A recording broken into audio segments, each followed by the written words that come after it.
There is a road in western Massachusetts that does not appear on any modern map. It has no name, it has no sign.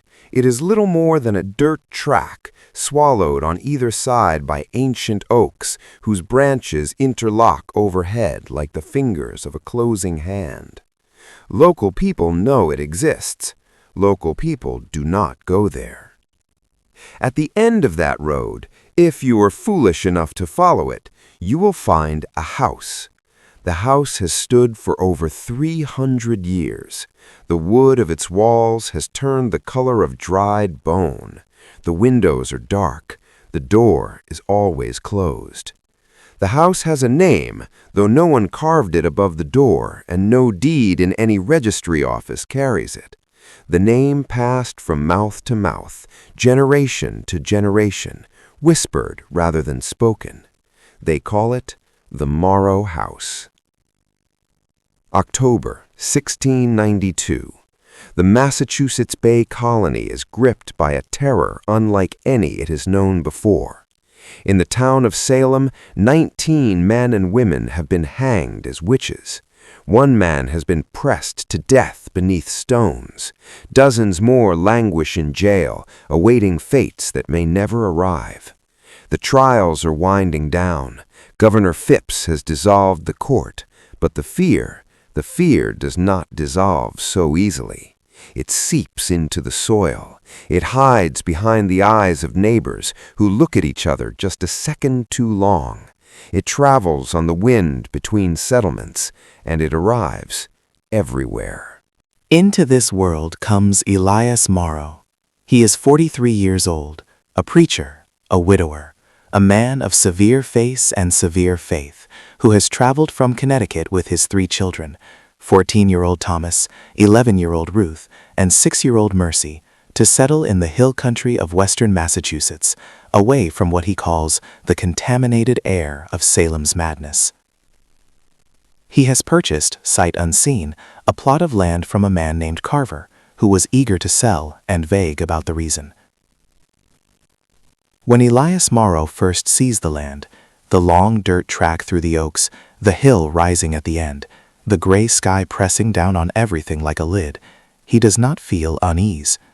He feels, for reasons he cannot explain, that he has been here before. Thomas Morrow, sitting beside his father on the wagon bench, sees it differently. He is 14 and observant in the way that quiet children are. He notices everything, says little. As the wagon moves down the track between the oaks, he notices that the trees are wrong. Not wrong in any way he can articulate. They are oaks. They have branches and bark and roots. But their shape is wrong. They lean inward, not outward. Their branches reach toward the center of the track rather than away from it, as if they are leaning in to listen. Thomas says nothing. He will regret that silence for the rest of his life. The house was already there when they arrived. Carver had not mentioned this. The deed said land with existing structure, and Elias had assumed a barn, perhaps a small outbuilding, not a full house, not a house of this size, 2 stories wide, with a central chimney and a cellar door set into the earth beside the foundation, like a dark mouth. Little Mercy pressed her face against the wagon canvas and looked at the house. "Father," she said, "there is someone in the window." Elias looked.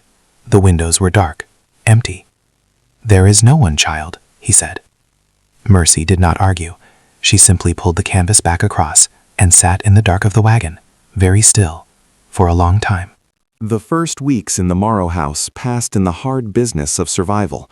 There was wood to be cut, a garden plot to be marked, a root cellar to be restocked with what provisions they had brought from Connecticut. Elias preached on Sundays in the main room, the 4 of them assembled around the fireplace, and the words of Scripture filled the house like smoke. November came, then December. The snow arrived early and deep, isolating the Morrow family on their hill as effectively as an ocean. It was during the first snowstorm that Ruth Morrow found the cellar. Not the cellar door in the earth outside. She had seen that on the first day and avoided it instinctively, the way animals avoid certain plants without knowing why. No, this was an interior cellar, a door set low in the kitchen wall, hidden behind a shelf of empty preserving jars. Ruth found it because the shelf moved. She was cleaning, and she leaned against it, and it swung inward on a hidden pivot, smooth and silent, as if it had been recently oiled. She peered into the darkness, stone steps going down, the smell of earth and something else, something sweet and wrong, like flowers left too long in stagnant water. She called for Thomas. Together, by candlelight, they went down. The cellar beneath the kitchen was not empty. Against the far wall, arranged with a deliberateness that made both children step backward, were 7 objects. 7 wooden stakes, each approximately 2 feet in length, each sharpened to a point, each driven into the earth floor at precisely equal intervals, and around the base of each stake, a rain of salt, and above each stake, scratched into the stone wall, in a hand that pressed hard enough to cut, a name. 7 names, 7 stakes, 7 rings of salt. Thomas read the names aloud, slowly. Carver, Webb, Hollis, Pierce, Dunmore, Slade, Morrow. Thomas blew out the candle. In the dark, Ruth took his hand. The footstep came again, then another, moving above them, through the kitchen, toward the hidden door. The children did not breathe. The footstep stopped, directly above the door. And then, nothing. Silence. The blizzard outside. The fire crackling in the next room. They waited for what felt like an hour, before they climbed the stairs, replaced the shelf, and agreed, without discussion, never to speak, of what they had found. February 1693, the worst of the winter. The snow was 4 feet deep around the house. The road through the oaks was impassable. The Morrows had not seen another human being in 6 weeks. It was in this isolation that the sounds began. At first, nothing definitive. A creak in the night that might be the cold contracting the wood, a sound behind the walls that might be animals seeking warmth, a smell that came and went, that same sweetness from the hidden cellar, rising without explanation in rooms where no flowers had ever been. But then, March. The scratching became knocking. 3 knocks, always 3, never more, never fewer. They came from inside the walls, not from outside, not from the cellar, from inside the walls of the house itself, as if something lived in the spaces between the timber framing. 3 knocks, wait. 3 knocks, wait. Elias Morrow, who was a man of God, and therefore a man who organized all experience into categories of the divine and the diabolical, heard the knocking and made a decision. He gathered his children in the main room. He opened his Bible, and he read in a voice that did not shake for 3 hours. When he closed the Bible, the knocking had stopped. Elias told his children it was the devil testing them, and that the devil had been defeated by faith. Thomas was 14 and skeptical enough to doubt this. Ruth was 11 and frightened enough to want to believe it. Mercy was 6, and she alone of the 4 of them did not look frightened. She looked like she was listening. It was the following week that Thomas discovered the journal. He found it in the space beneath the floorboard in the bedroom he shared with his sisters, the floorboard he had loosened accidentally while moving the bed. The journal was wrapped in oilcloth, blackened with age. The name on the cover, scratched in the same hard hand as the names in the cellar, was Carver. Thomas read the journal by candlelight, lying flat on the floor while his sister slept. What he read changed everything he understood about the house, about the names on the cellar wall, about the thing in the walls, about what had happened to every family who had ever lived in the Morrow House. The Journal of Edmund Carver, written in the winter of 1671, 21 years before the Morrows arrived, told the following story. Edmund Carver was the first man to build on the hill. He came in 1668, a carpenter by trade and a stubborn man by nature, who had purchased the land cheaply and understood why. The land was considered cursed by the local Nipmuc people, who called the hill by a name that translated, roughly, as the place where the ground listens. Carver was not a man who worried about the beliefs of the Nipmuc. He built his house, he moved in with his wife and 4 children, and for the first year, nothing happened. Then, in the second year, Edmund Carver's youngest son began talking in his sleep. Not the murmuring nonsense of normal sleep talk, full conversations, clear sentences, in a voice that was not quite his own, deeper, older, with an accent that belonged to no English county Edmund had ever visited. Edmund began transcribing what his son said at night. The transcriptions, preserved in the journal, read as follows. It was here before the trees. It will be here after the trees. It does not sleep. It does not hunger. It collects. It has always collected. The names are what it keeps. When it has your name, it has you. When it has you, it keeps you here, in the walls, where it is warm. Edmund Carver was a pragmatic man. He did not run immediately. He did what a carpenter does. He investigated the structure. He pulled back sections of wall, and inside the walls of his own house, in the spaces between the timber framing that he himself had built, he found the bones. Small bones, the bones of animals at first, arranged in patterns he did not recognize, not random, not scattered, but placed with intention, geometric, mathematical, as if something had been constructing inside his walls, a language made of bone. Edmund Carver sealed the walls. He moved his family out within the week, to the neighboring settlement, to a cousin's house, to anywhere but the hill. But before he left, he did something that would shape the fate of every family who came after him. He went into the cellar. He drove 7 stakes into the earth. He poured rings of salt around each one, and he carved 7 names into the wall, the names of 7 families he had heard were looking for land in the area. He did not know, until he finished, why he had done it. He wrote in the final entry of his journal, I believe the thing made me do it. I believe it uses the names to anchor itself to those who will come. I believe I have, in my ignorance and my fear, condemned 7 families to this hill. God forgive me, and God help the Morrows, whoever they are, for theirs is the last name I carved, and something tells me the last name carries the most weight. Thomas Morrow read this by candlelight, and then he heard, from inside the wall directly beside his head, 3 slow knocks. Thomas did not sleep again that night. In the morning, he told Ruth everything. Ruth, who was 11 and practical and had grown up watching her father reduce every terrifying thing to a problem of faith, responded in the only way she knew how. She asked, "What does it want?" Thomas had been thinking about this since he finished the journal. He said, Carver called it a collector. It collects names. It collected Carver's name, the Webbs, the Hollises, everyone on that list. It keeps them in the walls. Ruth was quiet for a long time. Then she said, "The bones in Carver's walls." "Not the bones," Thomas said. "The bones are what's left when it's done with you.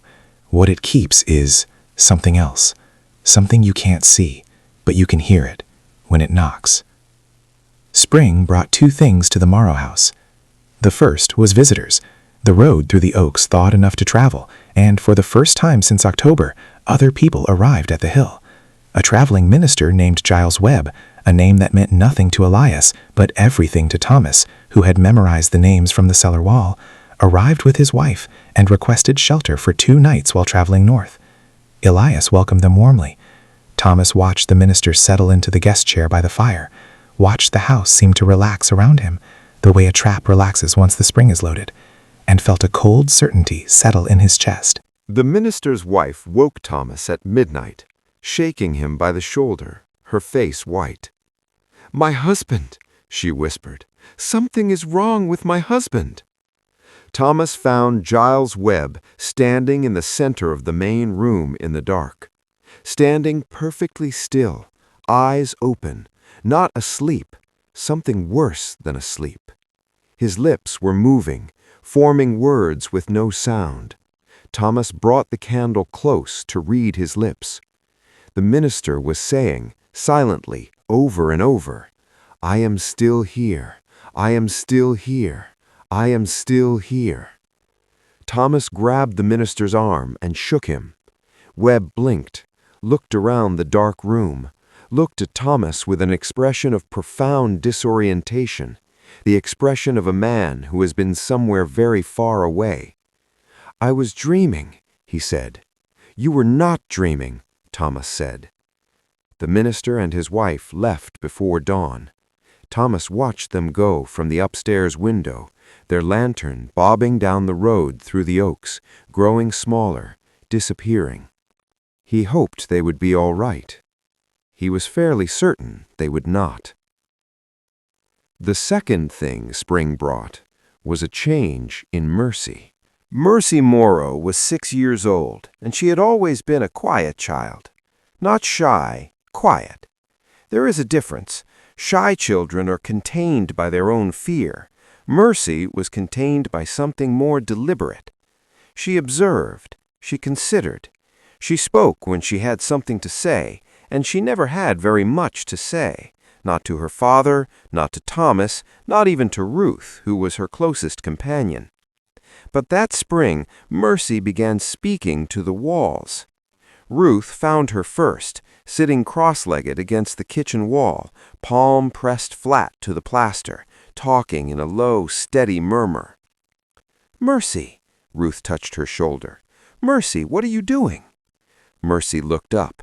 Her eyes were clear, focused. She did not look frightened or entranced. She looked the way she looked when she was doing something she found entirely reasonable. "Talking to them," she said. "To whom?" "The people in the walls." Mercy removed her hand from the plaster. "There are many of them. They have been in there for a very long time. They are very lonely." Ruth pulled Mercy away from the wall. She told Thomas. Thomas asked Mercy, as calmly as he could manage, "What do they say, the people in the walls? What do they tell you?"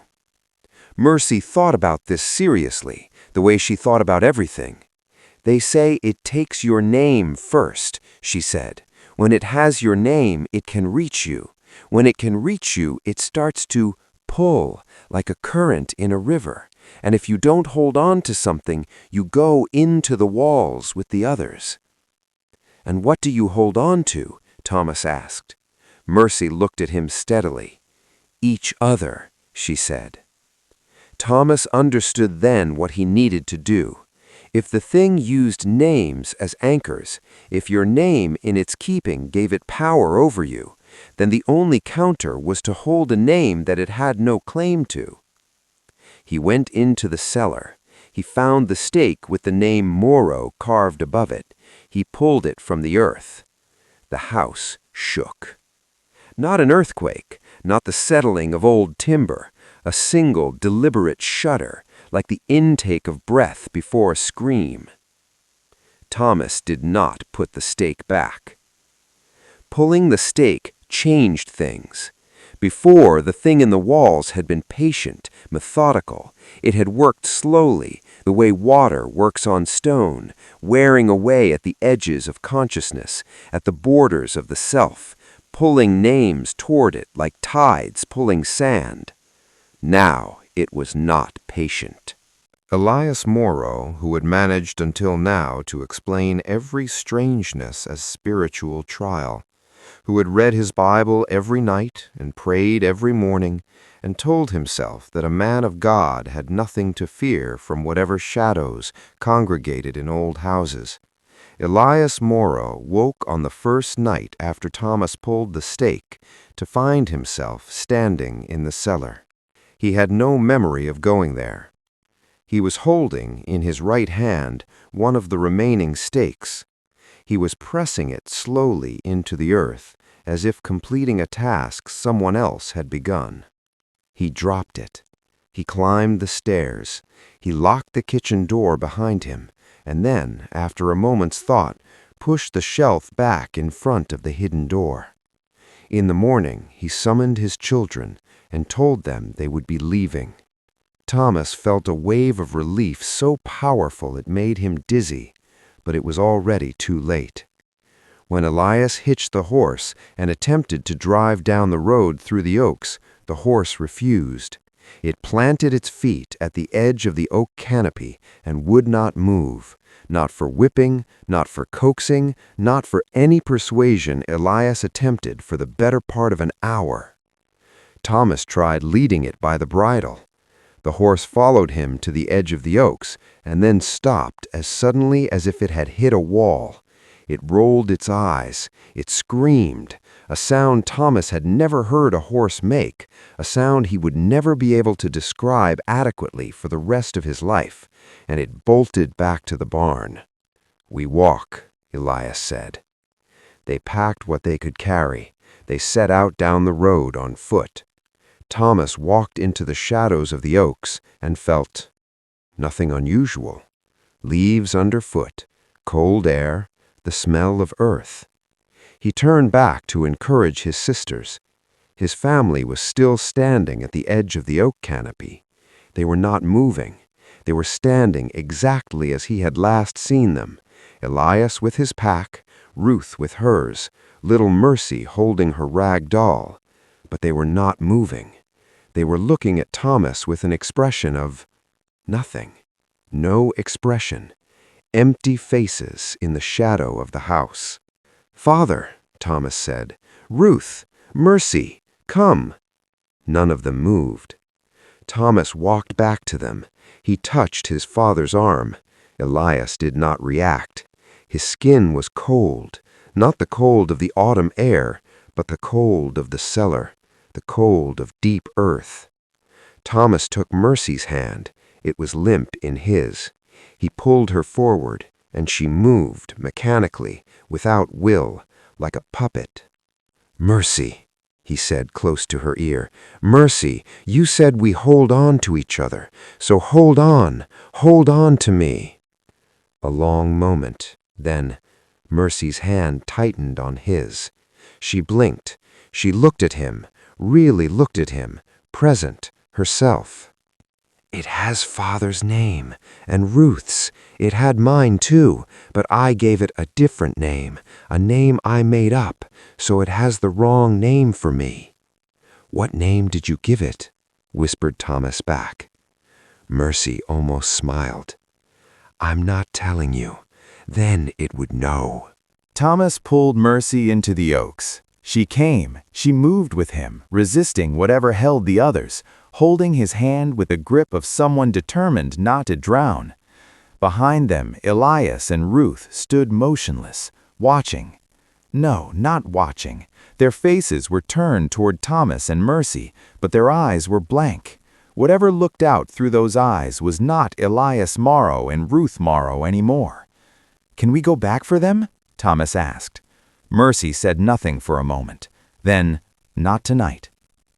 326 years later, October 2019, a silver Honda CR-V moves along a back road in western Massachusetts, its GPS showing a dead signal for the last 40 minutes. In the car are 4 people: Daniel Prescott, 38, a documentary filmmaker; his partner, Sarah Okafor, 35, a sound engineer; their friends, Marcus Webb, a name that appears nowhere in any record of this region and therefore means nothing to him, and Gillian Cross. They are making a documentary about abandoned colonial-era properties. They have found, through a combination of old county records and an obscure academic paper on 17th-century Massachusetts land disputes, reference to a property on a hill in the western part of the state. The records give no address, no map coordinates, only a name: the Morrow House. "This is it," Daniel says, leaning forward over the steering wheel. "This is definitely it." "The GPS has been dead for half an hour," Sarah says. She is looking at the trees. "Daniel, the trees are—" "I know," he says. "Isn't it incredible? Get the camera." Marcus stands at the edge of the oak canopy and looks down the road. "I feel like I've been here before," he says. No one responds, because they are all feeling it. The house at the end of the road is exactly as it has always been. Gray wood, the color of dried bone, dark windows, the door closed, and from somewhere inside, barely audible, just on the edge of what the human ear can detect, 3 knocks. "Should we go in?" Gillian asks. Daniel is already walking toward the door. The darkness inside the Morrow House is not the ordinary darkness of an uninhabited building. It is thick, active. It moves at the edges of the flashlight beams in ways that shadows should not move. Daniel moves his camera slowly across the main room, the fireplace, the beams, the floor, the walls. I am still here. I am still here. I am still here. Sarah, the sound engineer, has her headphones on. She goes very still. Daniel, she says, in a voice carefully controlled.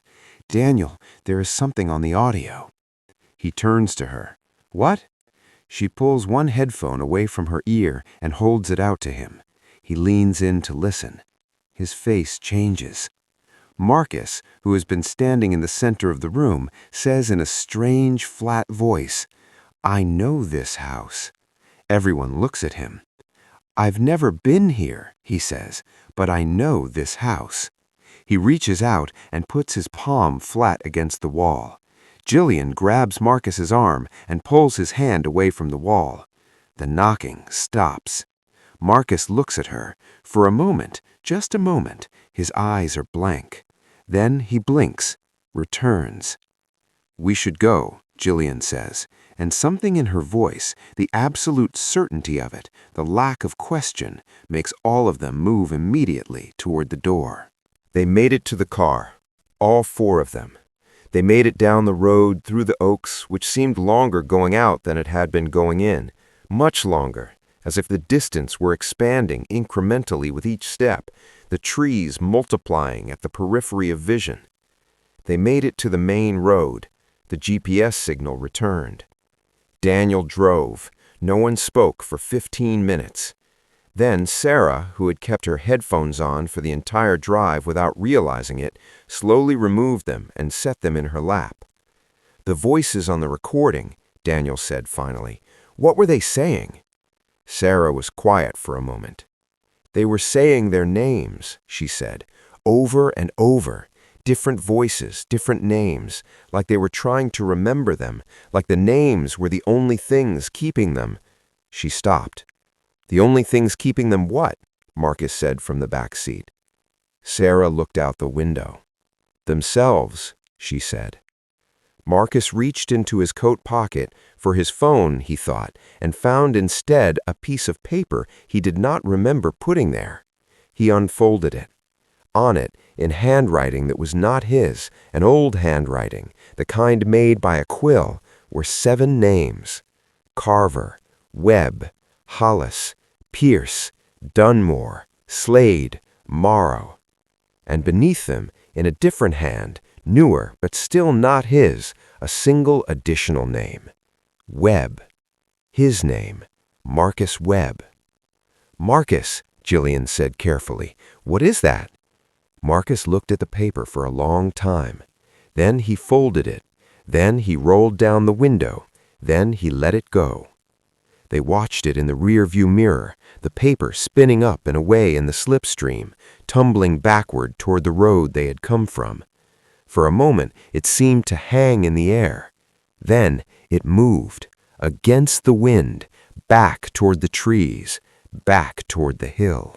3 weeks after their visit to the Morrow House, Daniel Prescott reviewed the footage they had shot inside. The footage from inside the house showed what they had expected: old walls, old floors, old fireplace, the decay of 3 centuries, nothing unusual. Except, when Daniel isolated the frames in which the camera had panned across the walls, the still frames, not the moving ones, he found that the texture of the plaster was not uniform. In several places, in the pattern of age cracks and shadow, shapes were visible. Human shapes.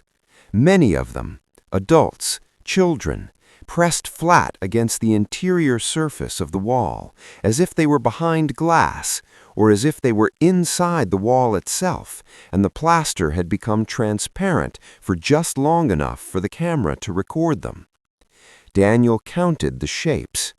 37. He did not publish the documentary. He did not post the footage online. He deleted the files. He formatted the hard drives. But he kept one still image, printed it. kept it in a drawer he rarely opened. Sometimes, late at night, he opened the drawer and looked at the 37 shapes.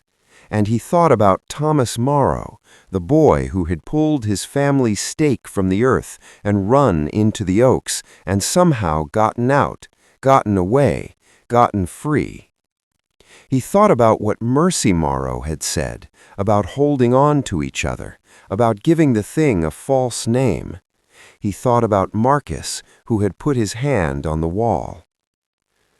Marcus Webb began waking up in different rooms of his apartment, in the kitchen, on the floor of the hallway, once in the closet, sitting with his back against the wall, palm pressed flat to the plaster. He told Jillian. Jillian, who had grown up in a family that faced everything together and fell apart separately, made a decision. She packed a bag. She moved into Marcus's apartment. She began sleeping with her hand in his. "It uses names," she told him, one night when he woke standing at the kitchen wall, his palm already rising toward the plaster. She caught his hand, held it. "So we give it something else. We hold on to each other, like Mercy said." Marcus looked at her in the dark kitchen of his apartment, 300 miles from the hill in western Massachusetts, and said, "You read the journal?" "Daniel found a copy in the county historical archive," she said. "Someone filed it there in 1782, a woman named Mercy Cross." A long silence. "Cross," Marcus said. "That's your name." "My family name," Jillian said. "Yes." They looked at each other in the dark, and from inside the kitchen wall, one knock, just one, patient, waiting. Jillian tightened her hand around Marcus's. The knock did not come again. The Morrow House still stands on its hill in western Massachusetts. It does not appear on any modern map. The road through the oaks is not maintained. No county record lists it as a historical site.